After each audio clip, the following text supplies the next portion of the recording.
What's going on, guys? I'm Tommy, and I'm coming at you with an action figure review. Today, I'm going to be reviewing Hasbro The Black Series Darth Maul from Episode 1, The Phantom Menace. This is the long-awaited, head-to-toe, completely redone Darth Maul figure for the Black Series. We have not had this appearance of Maul redone since about 2013, 2014, when the line was first starting, so to finally get a Darth Maul figure in the iconic Phantom Menace appearance in the modern Black Series articulation is truly something special, and I'm really excited to get this figure opened. This Darth Maul is a mainline release for 2024, meaning you'll find him at all your major retailers like Target and Walmart, as well as your fan channels like Big Bad Toy Store, GameStop, etc. This guy comes in the standard packaging for the Black Series right now, so you have the Black Series logo up at the top, you have a big plastic window showing you the figure and his accessory. On this side here, you have some vertical text with the character's name, as well as that he is number 5 for the Phantom Menace subline.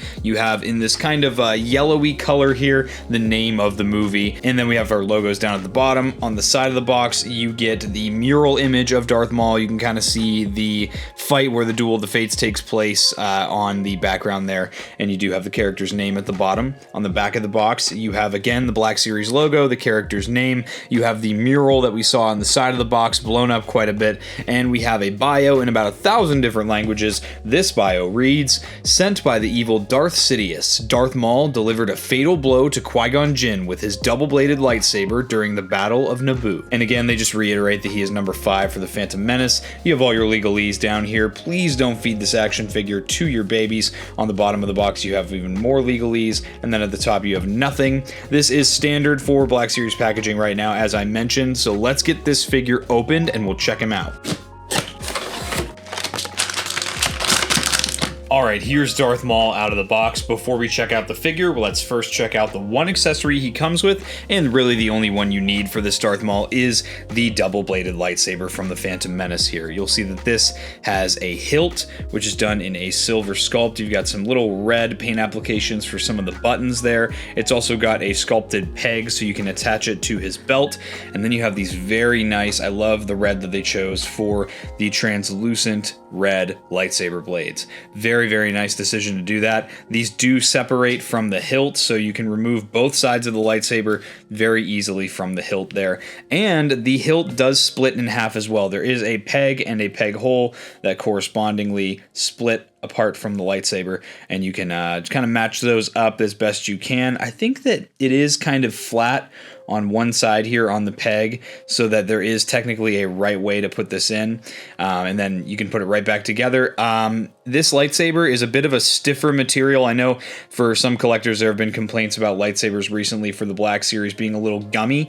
This one is nice and stiff, so hopefully when we put it in his hand, we won't have any issues with it. All right, checking out the figure now. So largely, not entirely, this figure is the same exact figure that you would get if you purchased the Darth Maul and Sith Speeder set. I believe that was a San Diego Comic-Con exclusive for 2024. So, largely this is the exact same figure. So if you got that other set, you should know exactly what you're getting into with this Darth Maul. However, I will do a comparison later. There are some very minor differences between the two. In the meantime, let's check out this version of him. So the face is the first thing I want to point out. It's Darth Maul. They've done a great job of painting all of the horns on top of the head. I think the face tattoos are printed on very nicely. The eyes, you can see that there is that yellow and red in the eyes there, which is great. I always appreciate details like that. And again, just great paint apps all around. Mine are really clean. Mine don't have any kind of QC issues that I can see. Nothing looks off-centered or super crooked. So I'm generally happy. I also like that he's got kind of a sneer on his face. I think that's a great expression for this appearance of Darth Maul. Aside from that, though, it is just black sculpt. You've got some nice sculpted detail down here at the boots. I think it's great they included that. They've sculpted in some of the buckles, and then again, some more extra detail in the back of the boots. And then of course the belt too. There is just, there's your little peg hole for the lightsaber. But aside from that, it's really just, it's Darth Maul. He's a guy dressed in all black and really just black Jedi robes, but they're Sith robes. and that's really what you get with this guy. So, you know, there's not much to say as far as the detail goes, but that's not a detriment to Hasbro. This is a very faithful creation to what was done in the Phantom Menace, so I have no complaints. As far as articulation goes, that's where you will really start to see this figure shine, and I think it's one of the best articulations for 2024 for the Black Series. First and foremost, he's got a double ball jointed neck, which is going to get you all kinds of range. Maul can look down, Maul can also look up, which is awesome. He's got some really good tilt here, and he can look right and left. At the shoulders here, he does have, you can actually see the butterfly joints exposed a little bit. Those are going to give you some ridiculous range. You can see here you have all kinds of range on those butterfly joints, and there is also a hinge and swivel at the shoulders. So the hinge brings you up to 90 degrees on the shoulders there, and then there is a swivel. You can move the shoulders a full 360 degrees.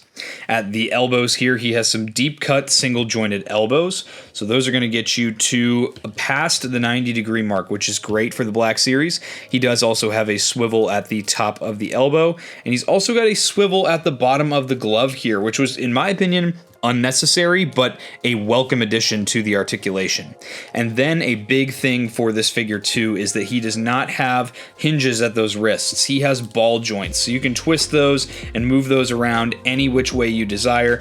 This goes for both hands. A lot of people are really excited that Black Series has been including some figures with ball jointed wrists recently, and I know for Darth Maul, he's a great one to pick that for with the double-bladed lightsaber. Now, the robes, you've got an overlay going on for the outermost layer of the robes. So he's got a ball joint down here at the midsection. Again, even with all the bulkiness of all the sculpt of the robes and the belt and everything, look at how much range you can get out of this. This is a ridiculous amount of range. I'm very happy with it.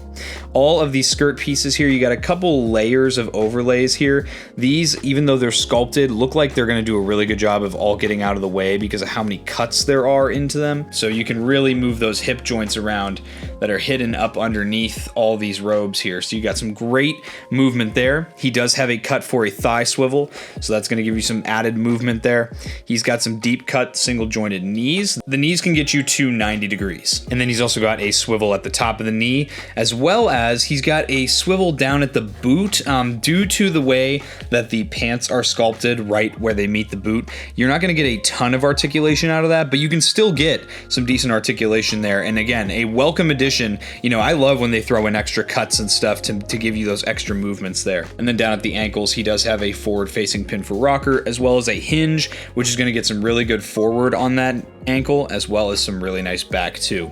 Overall, again, this is better than the standard for 2024 for the Black Series. I would argue a lot of the stuff here is pretty common, but then there's just the little things they added, like ball jointed wrists, the amount of movement that you can get out of the hips and the midsection, and even the boot swivel just really help this figure go above and beyond as far as articulation goes. Now, checking out the lightsaber, like I said earlier, there is a little peg sculpted into the hilt here, so you can actually have it attached to the belt. It's going to be a little difficult to have it held in there just because of the way all the robes are sculpted, and it does pass the shake test though. So even though it's going to feel loose and it'll probably fall out if you bump it, unless you're really, you know, shaking it around, it's not going to fall out. So it's good that it still passes the shake test. So when you have it on the shelf and once it's posed, you know, it's not going to fall off. Putting the lightsaber blades back into the hilt is super easy as well. Those just plug in and they hold in with friction. Now we've got those plugged in there. So now we'll check out how he holds it in the hand. So holding it in one hand,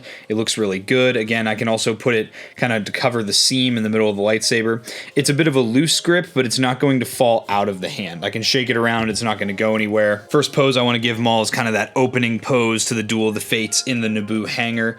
So you can see we get him into that. This is super easy to get Darth Maul into. And again, with Darth Maul, this is one of those figures. I know I say in some of my reviews, oh, it doesn't matter if the articulation's limited because it's not an acrobatic character. This is one of those figures where the articulation needs to be acrobatic. So I love that all of this moves out of the way really easily. It makes it super easy to get this guy into some more dynamic poses. He can get that lightsaber hilt into two hands very easily, and everything kind of stays connected, which is great. And those ball jointed wrists just give you that extra give that you might need so that you can get that extra articulation there. And again, he's kind of holding it over the shoulder here. Got a nice little pose there. One pose that I love love for Darth Maul is when he's kind of prowling back and forth at the little gates where Obi-Wan and Qui-Gon get separated, and Qui-Gon's kind of meditating there. I love this pose here. And this was, again, you got one foot almost completely off the ground. This is an extremely balanced figure, and that's just awesome for the articulation. And here's a great one-legged pose for this guy. I mean, look at, he's like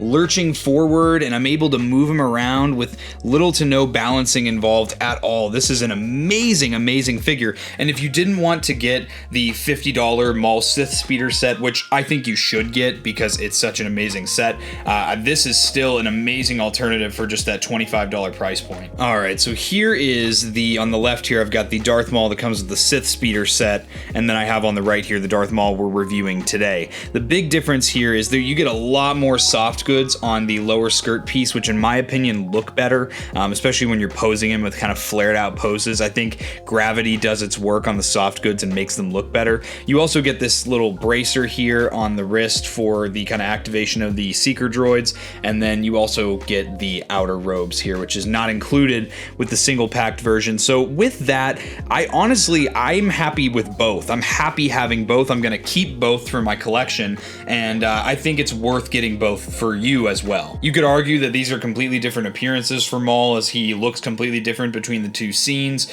and you get so much more with the Sith Speeder version too. All right, and now I have the original Darth Maul. This is actually the Archive Collection Darth Maul, as opposed to the original release. This is night and day to me. I think that the articulation on this one knocks this one out of the park all day. This one has some really weird articulation at the legs, where his legs are just always kind of splayed out, whereas Maul, the new Maul, you can really bring those in a lot more, and you can have him stand like a real person instead of just always in a battle stance. The lightsaber on the old Maul is also a very matte gray color as opposed to the silver that the new one is. So I think that all in all, you definitely should get this new Maul, and I think the red also looks better on the new Darth Maul. I think it's a little bit, I like that it's a little darker, not so bright, and the horns look better. They're not, they're nice and sharp on the new one. The old one, they're very, rounded, and they just don't look as good in my opinion. So all in all, I think this is a massive upgrade over the existing Darth Maul figure, and you should get this all day over the old one. All said and done, this Darth Maul is absolutely worth adding to your collection. He is a huge, huge upgrade in every single way over the old Darth Maul figure, and again, I think he is worth getting. Even if you have the Sith Speeder Darth Maul, this one is worth getting on top of that. It's just such an amazing figure, and it's some of the best that Hasbro has to offer for 2024. But with that being said, guys, I hope you enjoyed this review. If you did and you're not yet subscribed, subscribe to Blitz Transmissions. I've got awesome Star Wars content coming out all the time. Make sure to check out my social media, all of which is linked in the description below. That's going to be all for this review, guys. I'll catch you for the next one. May the Force be with you.